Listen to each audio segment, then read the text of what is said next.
Dear students, online कक्षा में एक बार पुनः आपका स्वागत है। देखिए, आज का मेरा टॉपिक मैं सीधे आपको न बता करके आपके पूर्व ज्ञान का पहले परिचय पाना चाहूँगा। आप देखिए, इस एनिमल को आपको पहचानना है और आपके जो स्पॉटिंग होती हैं उसी तरह से इसको भी पहचानने का प्रयास कीजिए। मैं आपको क्लूज़ भी दूँगा। देखिए आप, ये कौन सा एनिमल है जिसके बारे में हम आज पढ़ेंगे। अगर आप गेस नहीं कर पा रहे हैं तो थोड़ा सा एक देखिए, ये एक कोशिकीय जीव है। यदि अभी भी आप इस एनिमल को नहीं पहचान पा रहे हैं तो जरा इसमें ग्रीन कलर के स्ट्रक्चर्स को देखिए। ये ग्रीन कलर की स्ट्रक्चर प्लांट्स में होती हैं। ग्रीन कलर की स्ट्रक्चर जो है प्लांट्स में होती हैं। इनके अंदर जो ग्रीन कलर की स्ट्रक्चर है वो प्लांट्स की क्लोरोप्लास्ट है। एक कोशिकीय है, यानी वह प्रोटोजोन एनिमल है। अब आप सोचिए ये कौन सा एनिमल है। यदि आपका गैस यूग्लिना विरिडिस या यूग्लिना तक पहुंचा है तो बिल्कुल आप सही है। यह एक कोशिकीय प्रोटोजोन है जो जंतु जैसी लोकोमोशन भी शो करता है, जंतु जैसी हेटेरोफेगी यानी प्राणी समभोजन भी शो करता है। साथ ही साथ इस जंतु के अंदर क्लोरोप्लास्ट जो कि प्लांट्स का करेक्टर है वह भी मौजूद है। बिल्कुल, यह आज का मेरा टॉपिक जो है यूग्लिना के ऊपर है। मैं दीपक शर्मा, एक बार पुनः आपका ऑनलाइन कक्षा में स्वागत है। पसंद आए तो आप लाइक सब्सक्राइब करें, शेयर कीजिए मित्रों को। आज का टॉपिक यूग्लिना। यूग्लिना क्या है, सबसे पहले हम उसकी क्लासिफिकेशन या वर्गीकरण स्थिति देखते हैं। यह संघ प्रोटोजोआ का सदस्य है, यानी एक कोशिकीय जंतु जो यूकैरियोट्स है उनका सदस्य है। मैं क्लासिफिकेशन में क्यों शामिल है संघ में उनके बारे में भी संक्षिप्त में बता रहा हूँ, आप गहराई से समझें। उपसंघ इसका सार्कोमेस्टिगोफोरा है, क्योंकि इनके अंदर एक तो फ्लैजिला है, लोकोमोशन का मूवमेंट। दूसरा, क्योंकि सार्को मतलब इनके अंदर जो मोशन जो है सार्को साइटोप्लाज्मिक लेवल के होने के कारण ये भी इम्पोर्टेंट है। मेस्टिगोफोरा जिनके अंदर फ्लैजिला प्रेजेंट होते हैं, वो क्लास इनकी है फाइटोमेस्टिगोफोरा, बिकॉज इनके अंदर क्लोरोफिल प्रेजेंट है, इसलिए इनको कहा phyto. Phyto means plant, mastigo means जिनके अंदर फ्लैजिला है। मेस्टिगोफोरा के अंदर दो प्रकार के एनिमल है, फाइटोमेस्टिगोफोरा एंड जूमेस्टिगोफोरा। जू वाले में क्लोरोप्लास्ट नहीं होता है, फाइटोमेस्टिगोफोरा के अंदर क्लोरोप्लास्ट भी मौजूद है। ऑर्डर यूग्लिनिडी एंड वंश यूग्लिना, जाति विरिडिस।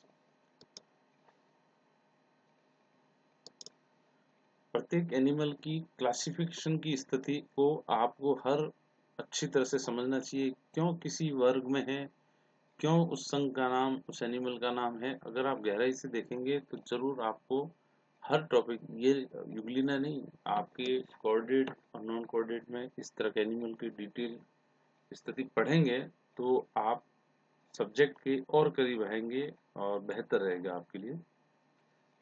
Euglena is considered as connecting link between plants and animals.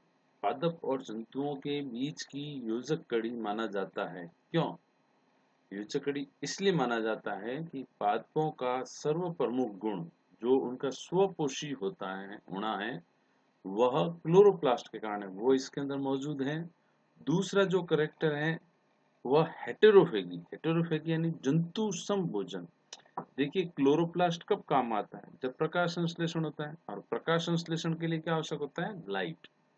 यदि किसी युग्लिना को आप अंधकार वाले पानी में रखते हैं, मतलब अंधकार वाले वातावरण में रहता है, तो वह फोटोसिंथेसिस नहीं कर पाएगा। उस स्थिति में युग्लिना पादप सम की यानी ऑटोफेगस जो मोड है, स्वपोषी प्रक्रिया है, उसकी बजाय हेटेरोफेग यानी प्राणी सम भोजन, विषम पोषी प्रकार का भोजन प्राप्त करता है, यानी वह सूक्ष्म जीवों को ग्रहण करना शुरू करता है जो कि जंतुओं के समान है। तो हम कह सकते हैं कि इसके अंदर जो करेक्टर है वह प्राणी और जंतु और पादप दोनों के हैं। कुछ और भी करेक्टर है, जैसे इसके अंदर सेल वॉल नहीं होती हैं, जबकि क्लोरोप्लास्ट है, सारे पादपों में सेल वॉल होती हैं और तो इनके अंदर नहीं होती हैं। आगे आएगा तो बताऊंगा। यूग्लिना के हैबिट एंड हैबिटेट की बात की जाए तो देखिए, वह एकल और स्वतंत्र रहने वाला जीव है जो फ्रेश वाटर, साफ स्वच्छ जलीय प्राणी है। खारे समुद्र के पानी में यह नहीं पाया जाता।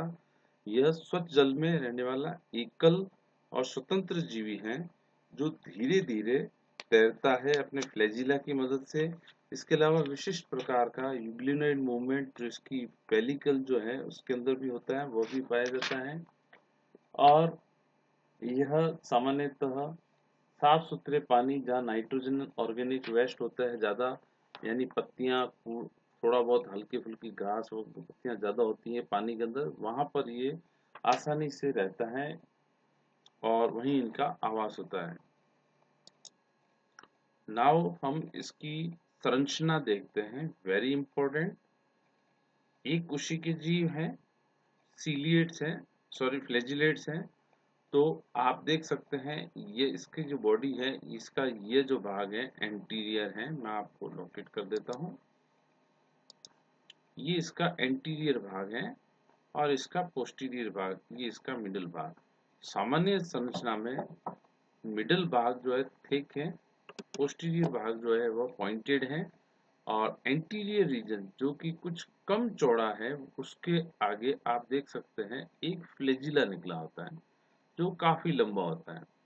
और इस इंटीरियर एंड पे एक रिजर्वायर होता है, काफी बड़ा भाग होता है, जिसमें आगे की तरफ एक और डायग्राम है, उसकी मदद भी ले रहा हूँ समझाने में आपको।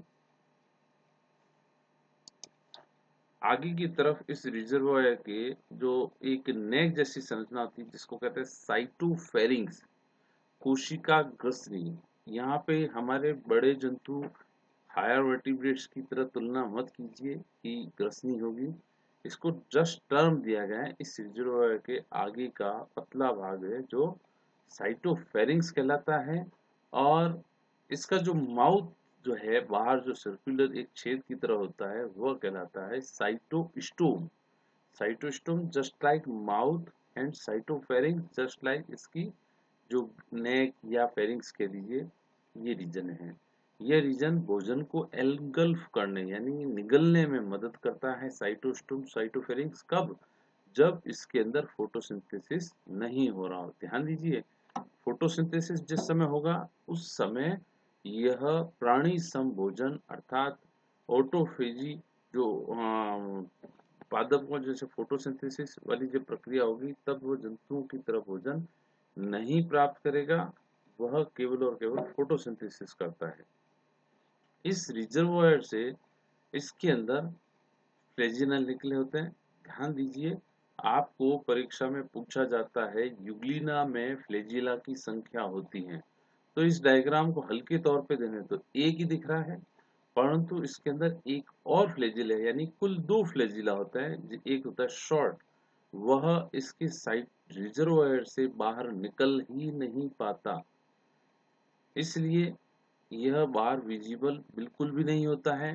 हाँ, जो अंदर वाला जो दूसरा फ्लैजिला है जो बाहर की तरफ आता है वह काफी लंबा होता है, उस पे मैस्टिग्निम्स भी पाई जाती हैं जो इसकी बीटिंग यानी जब पानी में धक्का मारता है तो पतवार की तरह इसको तेजी से, ये जो संरचना दिख रही है रेड कलर की इस फ्लैजिला के ऊपर, ये जो रेड कलर की संरचना दिख रही है ये वाली, ये कहलाती है मैस्टिग्निम। ये वास्तव में इसको कह सकते हैं आप कि पतवार की तरफ इफेक्टिव जो होता है फोर्स उसको बढ़ाता है। ये इसकी आगे की बाकी संरचना। एक और संरचना जो बता देता हूँ, देखिए फ्लैजिला के बेस पर ब्लेफेरोप्लास्ट होती है, बेसल बॉडी होती है जहां से फ्लैजिला की ओरिजिन होती है। दो फ्लैजिला है तो इसके अंदर कितने ब्लेफेरोप्लास्ट होंगे? दो। ठीक है, जो बड़ा वाला फ्लैजिला है उसके बेस पर एक थोड़ी सी उभरी हुई संरचना है जिसे पैराफ्लैजिलर बॉडी भी कहते हैं। यहाँ पे इस तरह से दिखाया गया है। मैं पहले वाला डायग्राम बताता हूँ आपको और अच्छे से समझ में आएगा।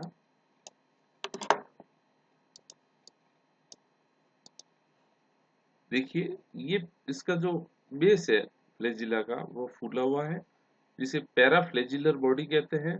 और इस रिजर्वायर की दीवार के तरफ साइड में एक लाल रंग का स्पॉट होता है, जिसे स्टिग्मा कहते हैं, जिसे आई स्पॉट भी कहा जाता है। Very important. यहाँ पे मैं वापस ढंग से बता दूं, रिजर्वायर रिजर्वायर के अंदर दो फ्लैजिला, एक छोटा एक बड़ा। बड़े के आधार पर फूली हुई संरचना पैराफ्लैजिलर बॉडी होती है, और जहां पैराफ्लैजिलर बॉडी होती है वहीं उसके पास में रिजर्वायर की दीवार, ध्यान दें इस रिजर्वायर के अंदर नहीं है वो, रिजर्वायर की दीवार पर एक लाल रंग का स्टिग्मा, जिसे आई स्पॉट भी कहा जाता है, वह पाया जाता है। ये क्या काम करता है? ये प्रकाश संवेदन का काम करता है। कौन? स्टिग्मा और पैराफ्लैजिलर जो है फोटो रिसेप्शन का एपरेटस का काम करते हैं। Very very important. स्टिग्मा और paraflagellar body both are photo recepting apparatus, प्रकाश संवेदी एपरेटस का काम करते हैं स्टिग्मा और पैराफ्लैजिलर बॉडी। एक बात और बता देता हूँ, इसके चारों ओर जो संरचना है, जो कि जीव है, प्लाज्मा मेम्ब्रेन होती है। एनिमल में सेल वॉल बिल्कुल भी नहीं होती। इसके अंदर हालांकि क्लोरोप्लास्ट है पादपों के समान, परंतु पादपों के समान सेलुलोज की कोशिका भित्ति नहीं होती है। हाँ, कोशिका झिल्ली के नीचे यहाँ पे सिंगल लेयर है। मैं दूसरा डायग्राम इसलिए मदद ले रहा हूँ ताकि मैं आपको अच्छे से समझा सकूं। ये इसके चारों ओर जो कोशिका झिल्ली है उसके अंदर की तरफ यहाँ पर एक संरचना विशिष्ट होती है जिसे कहते हैं पेलिकल। पेलिकल जो है इसके चारों ओर पाई जाती है। प्लाज्मा मेम्ब्रेन के नीचे प्रोटीन की परत होती है, जो इसके चारों ओर विशिष्ट प्रकार के स्ट्रिप बनाती हैं। इसके अंदर मसल जो तंतु होते हैं, मायोनिम्स कहलाते हैं, वह इसके अंदर इस तरह से चारों ओर फैले रहते हैं। यहाँ पे जो दिख रहे हैं लाइनें, वह मायोनिम्स स्ट्रिप्स हैं। और इस स्ट्रिप के कारण इसकी संरचना जो बनती है वह रेखिक टाइप की एक पेलिकल बनाती है, जिसपे गर्द और उभार हो जाते हैं। मैं वापस कह रहा हूँ, इसकी जो सतह है वह पेलिकल कहलाती है, जो कि प्लाज्मा मेम्ब्रेन के नीचे प्रोटीन की ये जो विशिष्ट प्रकार की जो संरचना है प्रोटीन प्लाज्मा मेम्ब्रेन के साथ में, वह उसको रेखित और धारी जैसी जो स्ट्रिप्स बनाती हैं, वह विशिष्ट संरचना पेलिकल कहलाती है। पेलिकल के कारण ही इसके अंदर विशिष्ट प्रकार की यूग्लिनोइड मूवमेंट संभव होती है। तो सिंपल संरचना में इसका बाहरी आवरण पेलिकल का बना हुआ है। अग्रभाग पर एक रिजर्वायर है। रिजर्वायर के अंदर दो फ्लैजिला है, एक छोटा बड़ा। बड़े वाले फ्लैजिला के आधार में पैराफ्लैजिलर बॉडी है, जिसके साइड की दीवार पर यानी रिजर्वायर की दीवार पर एक पैराफ्लैजिलर बॉडी के पास में स्टिग्मा पाया जाता है। इसके अलावा आपको इसकी संरचना में क्या बताना है? इसके अंदर बहुत सारे क्या पाए जाते हैं? क्लोरोप्लास्ट। ठीक है, यहाँ पे रेड कलर के बताए गए हैं, जबकि दूसरे वाले डायग्राम में ग्रीन कलर के बताए गए हैं। इसके अलावा गोल्जी बॉडी, राइसोसोम वगैरह सब कुछ है इसमें। न्यूक्लियस न्यूक्लियोलस दोनों मौजूद हैं। परंतु एक और इम्पोर्टेंट बात है कि इनका जो संचित भोजन है, स्टोर कार्बोहाइड्रेट, वह विशिष्ट प्रकार का पैरामाइलन ग्रेन्यूल्स होते हैं, जो वो स्टार्च और प्रोटीन के मिक्स कण होते हैं। और ये इनके संचित भोजन का प्रकार है, पैरामाइलन बॉडीज। ओके। इसके बाद में मैं जो बात बताना चाहता हूँ वो इम्पोर्टेंट है। एक तो पेलिकल की स्ट्रक्चर को मैं डिटेल से बता देता हूँ। दूसरा इसकी photo recepting apparatus. Photo recepting apparatus तो ये पड़ा आपके यहाँ पर, ठीक है। और पेलिकल जो इसके चारों जो स्ट्रिप्स है ये वाली, इनके बारे में आपको बताता हूँ। Pellicle, Euglena lacks a cell wall Instead, it has a pellicle made up of a protein layer.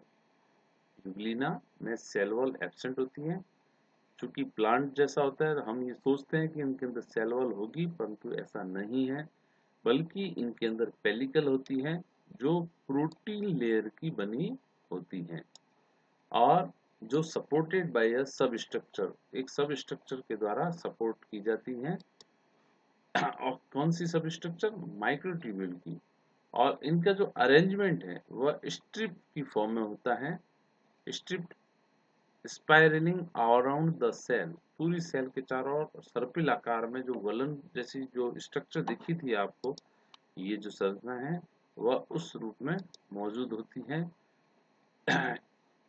Action of these pellicle strip, in pellicle strip जो धारियां दिखी थी उनका काम क्या, मैंने पहले ही बता दिया था।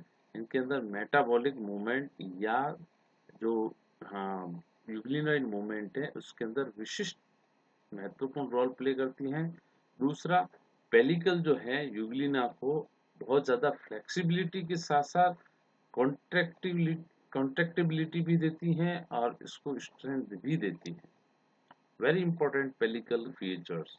नाउ इसकी फोटो रिसेप्टिंग एपरेटस, यहाँ पे मैं इसको बोल्ड करना चाहूंगा। आप photo receptor apparatus of Euglena वो क्या है? देखिए, फोटो रिसेप्टर एपरेटस जो है वो क्या है? Both stigma and paraflagellar body, ये दोनों शामिल रूप में इसके फोटो रिसेप्टर एपरेटस कहलाते हैं। ओके, अब पैराफ्लेजिलर बॉडी, इसका मैंने बता दिया था आपको। फ्लेजिला के बेस पर कुछ लेटरल पार्ट्स में स्वेलिंग होती है, फूलापन होता है। यहाँ पे देख सकते हैं बड़े फ्लेजिला के आधार भाग में एक थोड़ा सा पार्शली स्वेलिंग होती है, थोड़ा सा उभार होता है, जिसे पैराफ्लेजिलर बॉडी कहते हैं। ये बॉडी फोटो रिसेप्टर का काम करती हैं और संभवतया इसके अंदर लैक्टोफ्लेविन एज अ सेंसिटाइजर मौजूद होते हैं। इसके अलावा इसके पास में रिजर्वायर की दीवार में on side opposite to that contractile vacuole, contractile vacuole जिस तरह होती है उसके विपरीत दिशा में पिगमेंट स्पॉट, जिसे आई स्पॉट भी कहते हैं या स्टिग्मा कहते हैं, वह मौजूद होता है। इसमें कैरोटिनॉइड पिगमेंट मौजूद होते हैं। यहाँ पे बात समझिए, जिस तरफ इसके अंदर संकुचनशील वैक्यूल पाई जाती है, यहाँ पे वैक्यूल ये रही, उसके अपोजिट साइड में स्टिग्मा आई स्पॉट पाया जाता है। वह रिजर्वायर की वॉल के अंदर कॉन्ट्रैक्टाइल वैक्यूल की अपोजिट साइड में पाया जाता है। ठीक है, both stigma and paraflagellar body known as photo recepting apparatus. अब ये बात आती है इसका काम क्या है। देखिए, जो स्टिग्मा है वह कैरोटिनॉइड पिगमेंट का बनाता है, यह एक तरह से छाया बनाता है। देखिए ये हाँ, यूग्लिना हमेशा इस तरह से मूवमेंट करता है कि इसकी बॉडी के ऊपर या कहें कि पैराफ्लेजिलर बॉडी के ऊपर सीधा प्रकाश पड़े। ओके, और यदि सीधा अगर इसकी डायरेक्शन सनलाइट की तरफ नहीं है, सनलाइट की तरफ, देखिए तेज लाइट की तरफ नहीं जाता, इसके बारे में आगे की स्लाइड में बताएंगे। तो जैसी जब धूप की दिशा या लाइट की डायरेक्शन में मूवमेंट नहीं करता है तो निश्चित तौर पे आ, इसकी छाया, किसकी? स्टिग्मा की छाया पैराफ्लेजिलर बॉडी पे होगी और वह इसको सेंस करेगी कि आप लाइट की डायरेक्शन में नहीं है। जब लाइट सामने से आएगी तभी वह इसके ऊपर छाया नहीं कर पाएगी। यदि लाइट इस तरफ से आएगी तो स्टिग्मा की छाया किसके ऊपर पड़ेगी? पैराफ्लेजिलर बॉडी पे, और वह उसको महसूस करेगा और अपने आप को रीओरिएंट करेगा। यही तरीका है कि वह अपने आप को हर समय लाइट की तरफ बनाए रखता है। When euglena moves toward light, the receptor is illuminated. Stigma evidently serve as the shield. Stigma सर्व करती है शील्ड का। जब इसकी डायरेक्शन चेंज होती है। The shadow of pigment fall on the receptor Euglena Orient self. मतलब कुल मिला के है कि यह लोकेशन में डायरेक्शन ऑफ लाइट को ट्रेस करने में यूग्लिना की मदद करता है। कौन? पैराफ्लेजिलर बॉडी प्लस स्टिग्मा की स्पेशल अरेंजमेंट। तो इस प्रकार से यूग्लिना की स्ट्रक्चर कंप्लीट हुई। यूग्लिना की फ्लैजिलम के बारे में पढ़ लेते हैं हम। देखिए, यूग्लिना का फ्लैजिलम माइक्रोट्यूब्यूल से बना हुआ है और जिस प्रकार से तारक का सेंट्रियोल की संरचना होती है उसके अंदर, वैसे ही संरचना फ्लैजिलम की होती है। यहाँ पे मैं सिर्फ एक फ्लैजिलम की बात कर रहा हूँ। ये फ्लैजिलम का जो शाफ्ट है उसके चारों ओर प्लाज्मा मेम्ब्रेन का आवरण होता है। क्योंकि यह कोशिका से निकला है तो कोशिका से निकलने की वजह से इसके चारों ओर कोशिका झिल्ली का आवरण तो होगा ही, तो ये प्लाज्मा मेम्ब्रेन का आउटर साइड आवरण है। और इसके अंदर बहुत सारी माइक्रोट्यूब्यूल्स पाई जाती हैं। उनकी व्यवस्था किस प्रकार से होती है? उनकी व्यवस्था 9+2 व्यवस्था होती है। ओके, और यदि इसकी व्यवस्था को देखा जाए ढंग से तो इसकी ट्रांसवर्स सेक्शन में अनुप्रस्थ काट में इसकी संरचना कुछ इस तरह से दिखेगी। और इस अनुप्रस्थ संरचना को अगर डायग्राम में देखा जाए तो कार्टविल स्ट्रक्चर जो सेंट्रियल की होती है उसी तरह से ये दिखती है। कार्टविल स्ट्रक्चर जो बैलगाड़ी का जो चक्का होता है उसी तरह से कार्टविल स्ट्रक्चर में देखिए आप, इसमें 9 तो दोहरे माइक्रोट्यूब्यूल, कितने? 9 माइक्रोट्यूब्यूल दोहरे जो होते हैं वह बाहर की तरफ होते हैं और 2 माइक्रोट्यूब्यूल जो होते हैं आपस में संलग्न साइड से सेंटर से होते हैं। वह सेंटर के अंदर 2 माइक्रोट्यूब्यूल होते हैं। तो इनके अंदर 9 डबलेट्स जो हैं वह बाहर की ओर, ये कैसे हैं? डबलेट्स। और 2 जो है माइक्रोट्यूब्यूल सेंट्रल एलिमेंट्स में पाए जाते हैं। और ये सेंट्रल जो रेडियल स्पाइक्स इनकी चारों तरफ होती हैं, जैसे कार्टविल में जो ताड़ीज होती हैं, जो रेडियल एरीज होती हैं, उनकी तरह यहाँ पर रेडियल स्पॉक्स पाए जाते हैं। और इसके अलावा प्रत्येक डबलेट के बीच में जो ए ट्यूब्यूल एंड बी ट्यूब्यूल है, तो बी ट्यूब्यूल ए ट्यूब्यूल के साथ में इनके बीच में डाइनिन आर्म, डाइनिन प्रोटीन जो होती है जिनके मूवमेंट में मदद करती है। आप जब कोशिका वाला लेसन पढ़ेंगे तो सेंट्रल में इसकी विशिष्ट संरचना डिटेल से पढ़ सकते हैं। ये डाइनिन आर्म की विशिष्ट व्यवस्था जो है इसके फ्लैजिला के मूवमेंट में मदद करती है। अगर आपको संक्षिप्त में इतना ही कहना है कि फ्लैजिलम की स्ट्रक्चर जो यूग्लिना की है वह माइक्रोट्यूब्यूल से बना होता है। उसके अंदर माइक्रोट्यूब्यूल की व्यवस्था 9+2 अरेंजमेंट होता है। और फ्लैजिलम जो है 2 होते हैं, एक छोटा एक बड़ा। इतना ही काफी है। यूग्लिना के फ्लैजिला में 9+2 पेरिफेरल फाइबर डबलेट्स होते हैं वह, और 2 सेंट्रल फाइबर हैं।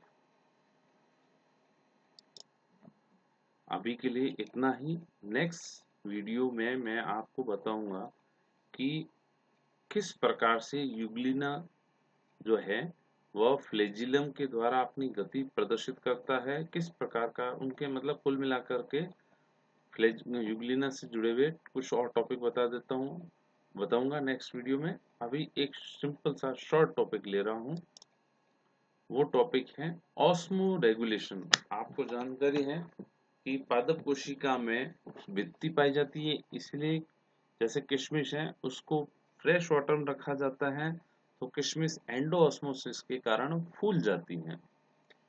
वो फूल जाती हैं, फटती नहीं। क्यों? क्योंकि पादपों में कोशिका भित्ति पाई जाती है। अब चूंकि यूग्लिना एक एनिमल भी है, इसके अंदर कोशिका भित्ति नहीं है और साथ ही वह कहाँ पाया जाता है? फ्रेश वाटर में। तो चारों ओर से पानी जो है यूग्लिना की बॉडी के अंदर प्रवेश करेगा और प्रवेश करने के कारण इनके अंदर कोशिका फूल जाएगी। एंडोऑस्मोसिस लगातार रहेगा फ्रेश वाटर के कारण। तो उस एक्सेस वाटर को बाहर निकालना होता है, यही कहलाता है ऑस्मो रेगुलेशन। यानी कोशिका के अंदर जो साइटोप्लाज्म है उसका ऑस्मोटिक प्रेशर का रेगुलेशन करना, नियमन करना, तो कोशिका के परासरण दाब का नियमन करना। ये कैसे संभव है? जब चारों ओर से लगातार इसकी पेलिकल जो वाटर को अंदर आने देती है, तब एक्स्ट्रा पानी को कहाँ से निकाला जाए? इसका एक ही जगह से समाधान है यूग्लिना के पास। वह कहाँ है? यूग्लिना के जो रिजर्वोयर है उसके पास में, जिस तरफ आई स्पॉट होता है उसके विपरीत दिशा में एक कॉन्ट्रैक्टाइल वैक्यूल होती है। ये कॉन्ट्रैक्टाइल वैक्यूल यहाँ पे दिखाई गई है और इसके पास में छोटी छोटी ये एसेसरी वैक्यूल्स होती हैं। ठीक है, जब कोशिका के अंदर एंडोऑस्मोसिस होता है तो चारों ओर से पानी इसके कोशिका द्रव्य में एसेसरी छोटी छोटी वैक्यूल द्वारा पहले ग्रहण किया जाएगा। ये एसेसरी वैक्यूल थोड़ी बड़ी हो जाएगी, थोड़ी बड़ी हो जाने के बाद में सब ये आपस में फ्यूज होकर के अपना पानी किसमें डाल देगी? इस कॉन्ट्रैक्टाइल वैक्यूल में। अब जब ये कॉन्ट्रैक्टाइल वैक्यूल में पानी ज्यादा हो जाता है तब यह रिजर्वोयर के साथ में फ्यूज हो जाएगी, और जैसे ही रिजर्वोयर के साथ में फ्यूज हो जाएगी यानी कोशिकाओं से पानी किसमें चला गया? सबसे पहले साइटोप्लाज्म की बात करें तो साइटोप्लाज्म से पानी जाएगा एसेसरी वैक्यूल में। एसेसरी वैक्यूल से जब इकट्ठा हो जाएगा तब ये किस में जाएगा? कॉन्ट्रैक्टाइल वैक्यूल में। कॉन्ट्रैक्टाइल वैक्यूल से ये जाएगा रिजर्वोयर में, और रिजर्वोयर से होता हुआ फिर ये साइटोफेरिंग्स, यहाँ साइटोफेरिंग्स हैं, और साइटोफेरिंग्स से होता हुआ साइटोस्टोम से होता आउटर एनवायरनमेंट में चला जाएगा। इस डायग्राम में आपको बता रखा है। यहाँ पे कॉन्ट्रैक्टाइल वैक्यूल में ये फ्यूज होगी और एसेसरी वैक्यूल यहाँ पानी इकट्ठा करती हैं, और जब बड़ी हो जाती है तब इसके अंदर खुल जाती है और ये फिर रिजर्वायर में खुल जाता है गलेट के अंदर। तो बड़ा आसान तरीका है और परंतु बहुत ही महत्वपूर्ण है। यदि कॉन्ट्रैक्टाइल वैक्यूल काम न करे, या यूं कहें कि प्रश्न पूछा जाए कि म्यूटेशन हो जाए, तो कोशिका फट जाएगी यूग्लिना की। कॉन्ट्रैक्टाइल वैक्यूल प्रॉपर काम न करे तो कोशिका फट जाएगी, परंतु कुदरत ने इसको क्षमता दी है। Thank you. मैं नेक्स्ट वीडियो में लोकोमोशन इन यूग्लिना के बारे में बताऊंगा, बिहेवियर ऑफ यूग्लिना के बारे में बताऊंगा, इसके अलावा रिप्रोडक्शन इन यूग्लिना के बारे में बताऊंगा। आगे देखते रहिए वीडियो। Thank you.